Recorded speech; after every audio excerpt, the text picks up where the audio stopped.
Alright, and hey there, Prox Gaming Crew, and welcome back to another episode of the Pokemon XD Gale of Darkness Let's Play. And if you guys missed out during the last one, we finally went and headed on over here to the Citadark Isle area where we were going with our Kyogre Cruiser. But now what we are going to be doing here, guys, is that we are now going to be going and finally entering into the actual facility itself, and we're going to go and battle out with some Cipher peons during this episode. Before we go and even head on it, even enter on into this place, we do need to go and do a little bit of a team recap to get ourselves a little bit started off here. So we do have Marlin at level 40, Jet at level 29. We do have the move for Shadow Ball. However, I am going to go and give on Jet with the Fire Blast TM as well. I did go and pick that up during our time of the Railgam Tower.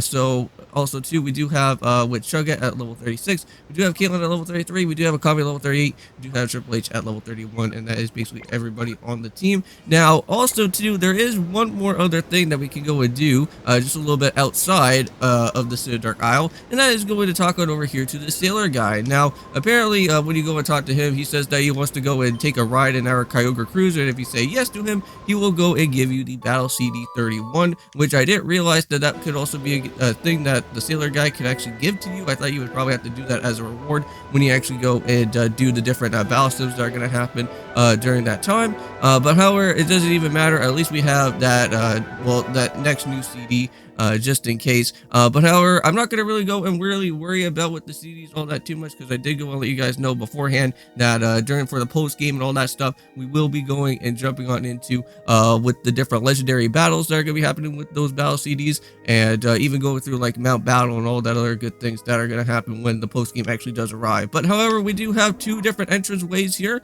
so I think what we are going to go and do is having to go and head through this side first. And I believe this is where we're going to be going and meeting one of the many different ciphers that are going to be here. So this is going to be our very first cipher battle here within the actual facility itself. So let's go and battle out with Haben out here. Now, hope you guys do go and check out on the DK Jungle Beat Let's Play. We are, of course, going to be going and diving on into, I think, the next new barrel that is going to be happening. And hope you guys do go and check out around on that time. I know that we got ourselves like another boss battle to go through on that. Now, I know that I think in the last episode, I think I did say that that barrel was supposed to be like the last and final barrel. I think we do have, I think maybe one more other barrel to go through beforehand. And before we can even go and even say we have even stepped foot into the final area for like any of the different barrels just yet. So we're going to have to go and switch around out here. We have Masquerain and the Dunsparce. So I think we should be somewhat a little bit okay for this. As long as I can like use a Aurora Beam, and if we can get like a critical hit or something like that, we could probably just one-shot the Masquerain out of here. And we were very close. Very close, but at least we lowered its attack, so that's pretty nice. So at least for whatever Gust is going to do like potentially like 0 damage to us all that much. Okay. Or maybe not. I thought it was going to probably hit Marlin there, but no, it's still gonna hit with Triple H though for the time being. And now these guys want to team up on me anyways, huh? Jeez. Okay, well, let's just go light up for that one. Go for a break. Now, for Jet though, however, I did go and throw on a whole bunch of Viviscence onto Togepi. So hopefully during our time, I know that we're getting relatively close to, I think, into the level 30 margin, that we should at least get to see what's gonna happen from there.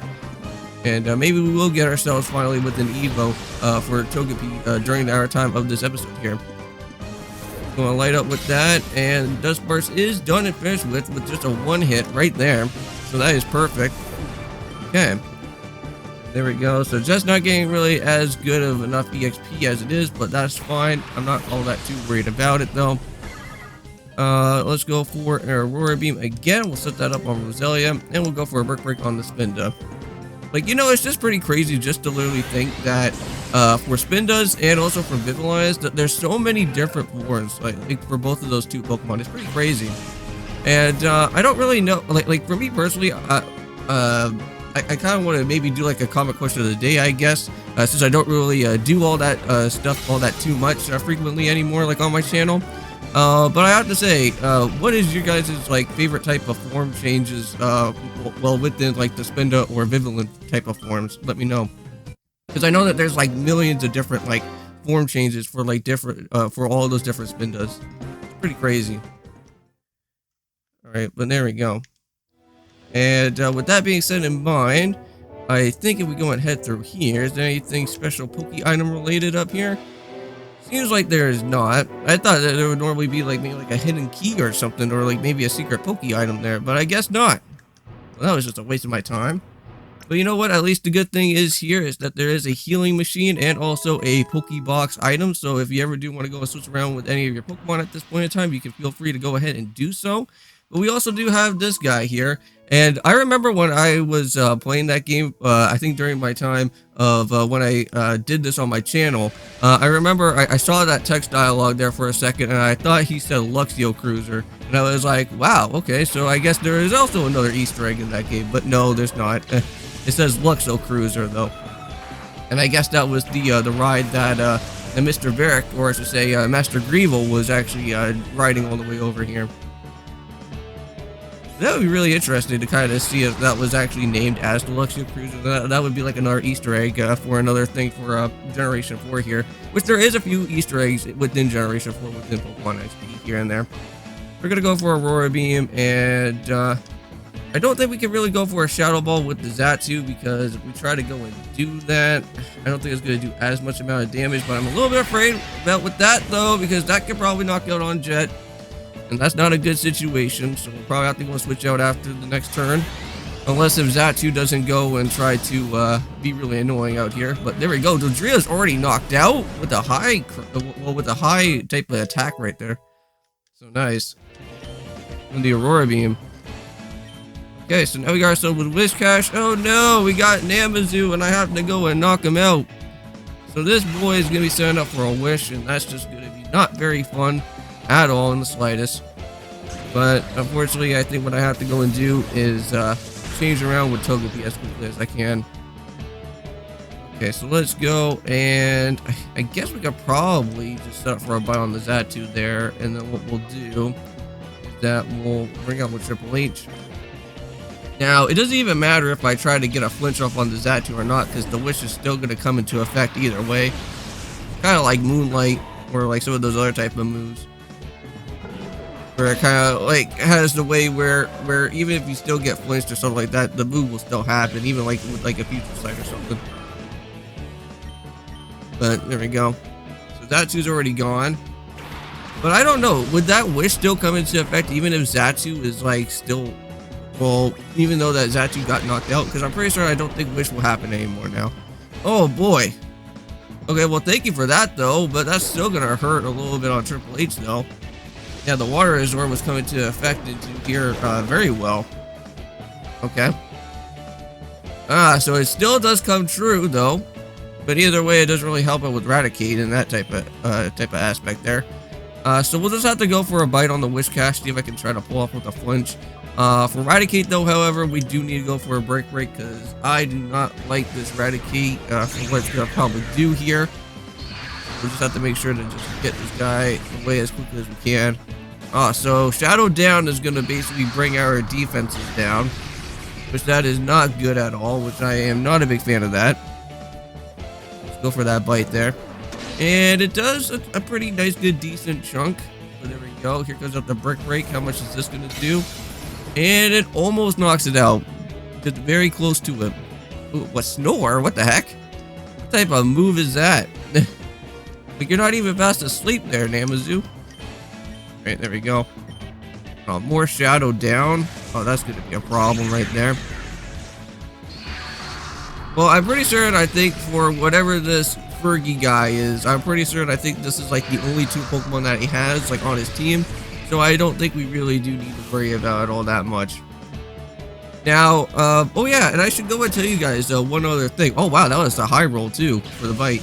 But I want to go and let you guys know about this. But me and my friend Kevin, we were trying to get ourselves prepared out for another video for the Super Mario 3D World Co-op, and we were trying it in a new special type of way where I just for me, like, I just figured this out on myself. I didn't even realize that this was even a thing that you can even do on OBS Studios all that too much, where you can go and use like a dual mic type of functionality when you're actually going and like doing like recordings of different videos.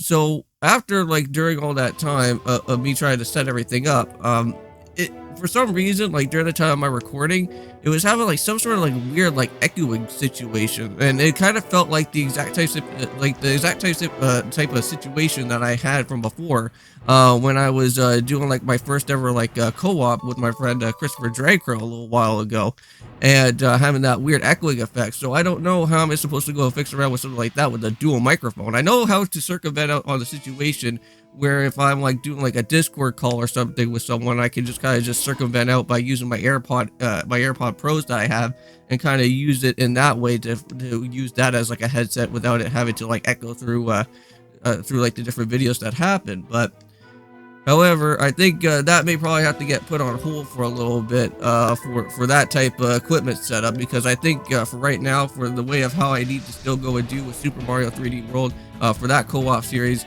is just by using my regular microphone for the time being without having that weird annoying echoing type of problem with having dual mics together, because I still need to try and figure that out.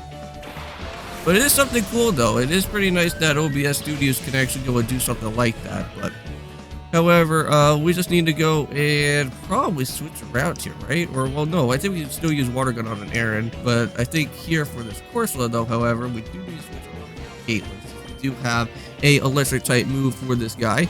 So it's pretty weird that even here in this area, you can also go and just battle regular civilians as well, too. Not just only just the Cipher peons. So I guess there is some other employees that are kind of like working here as well, too. So there we go. And however, Chug is now at level 37. Well, that's not too bad. I think what I may probably have to do is that later on, I may probably have to take out that EXP share and probably go for somebody else. Now, I don't know if we ever spotted out with the Diglett yet, but I still need to try to find somebody that has a Diglett that can be able to give me a sauce fan, because I still need that. Okay, here we go. So Thunderbolt, we'll still go and set that up, because that's like also another special item that I'm still missing out on, because I would like to just go and give that towards to Dolphin at some point. So if I can find the dude that's probably here at Citadark Isle that has a Diglett, that would be very nice for me here. There we go. That should be able to do enough. Knock out the Corsola, and it does. So perfect.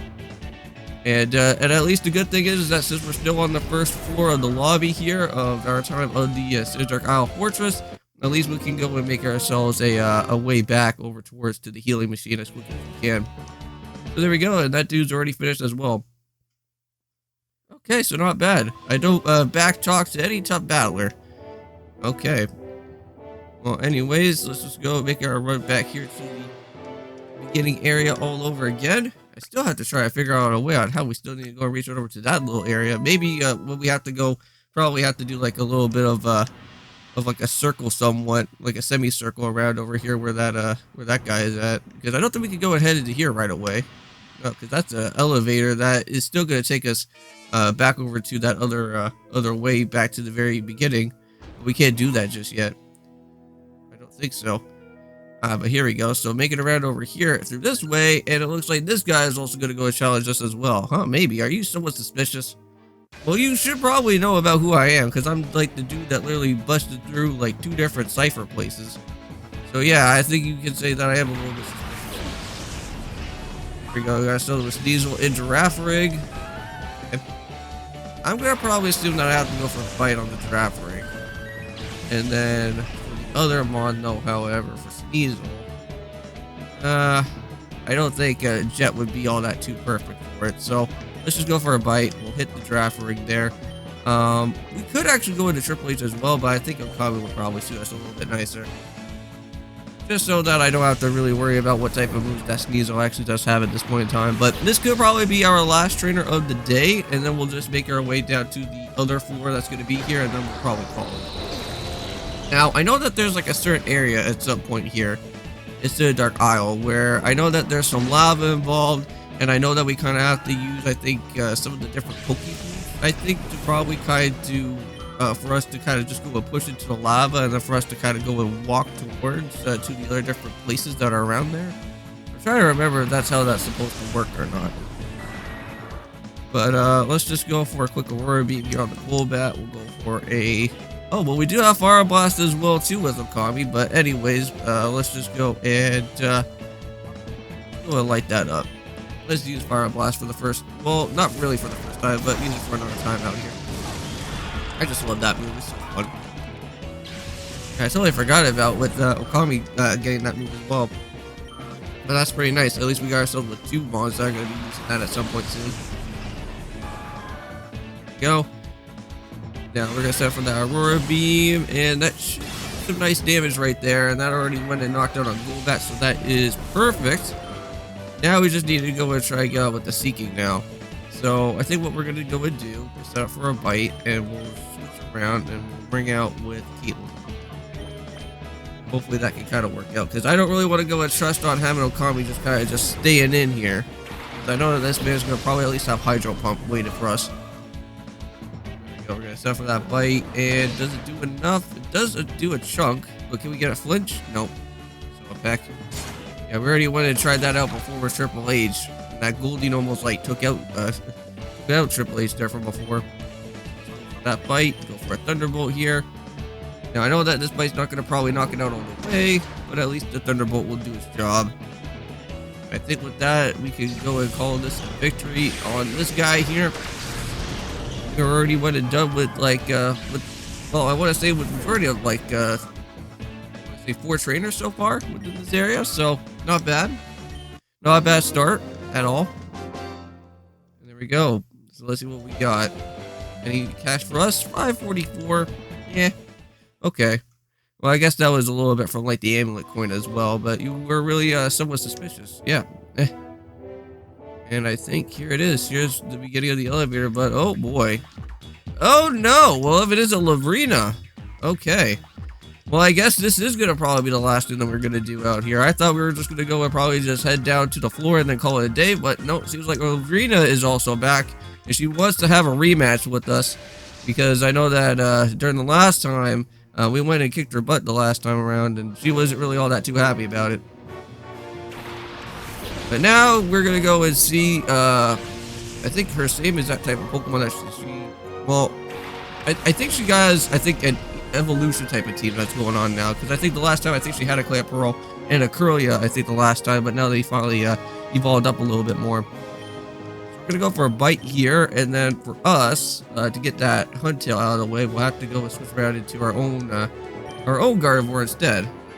So it's gonna be a Gardevoir battle for a little while. So this is gonna be really interesting. But I know that my Gardevoir will be a little bit better than that one. Oh, look at that. So Bite already did like quite a bit right there. Already did like half damage. Oh my god, this thing actually has Thunder Punch. I was not expecting that was gonna probably have that yet. Okay. That has to be like a TM move right there. Oh boy, and there's a Trax. But that's just not very fun at all. But I think the one thing is that I'm hardly not gonna really go and use Marlin for majority of this other type of fights that happen. So if I can break out of the out of this attract, that would be nice. Or maybe, just maybe, I could probably use a full heal and get this out of the way. But I know that this is going to become a major issue. Oh, it's meaningless? Oh, well, unfortunately, I guess you can't really go and cure out a attract move anyways, because the Pokemon is already in love with the other Pokemon instead. Okay, well, that's just lovely. Well, you better break out of that. You better not be loving whatever Gardevoir's trying to do out here. Thank you. There you go. See? You don't have to love that Pokemon there, Marlin. Don't fall for that attract, whatever you do. Even though that for Lovrina is that you always have to be careful, because she is, majority of the time, she likes to set up for attract. Even though that we never really got to go and see it all that too much during the very first time around. But I think it's going to finally be that time once more. Oh, there we go. Nice. So Sugar's now at level 38. Almost close to level 42. Here comes out that Farfetch. That's going to be a done deal, though. That should be really easy. And for Farfetch, it is going to be a Shadow-related Pokemon. So that is another Shadow for us there. And for us, we'll just make this battle very easy. So I think one of our beef should at least do it. Now, I've been having a lot of fun with one game recently that I've been playing off recording right now, and I just went and got this game a little while ago, and it's actually known as the Mario Luigi Superstar Saga Bowser's Minions on the 3DS. And I've never actually played the 3DS remake before all that too much, or to say remastered of the game with extra little bit of like snippet type of stuff and whatnot that was going on for Superstar Saga on the 3DS.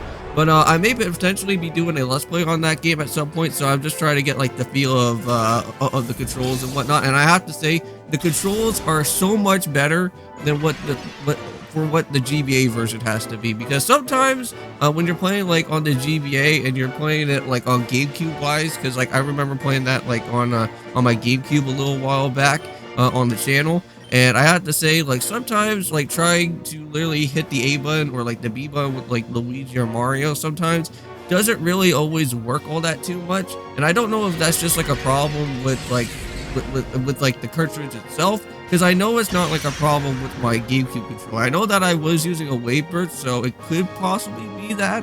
Because I know, like, using a Wavebird, using, like, one of those Wavebird controllers, sometimes it doesn't really have like the best syncing function all that too much, but I'm pretty sure that that's not my controller's fault.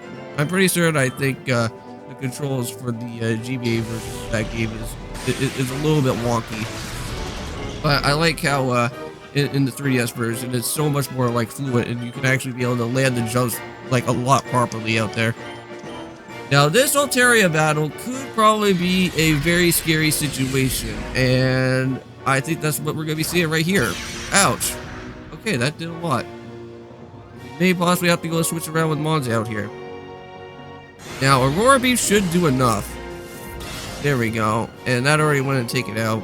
Thank you. Yeah, so I think Ice-type moves would work out really well within that Altaria battle, and I think we are set to finish with, and I don't know, did I even pick up the Delcatty before with Lovrina? I don't even remember even if I did that or not.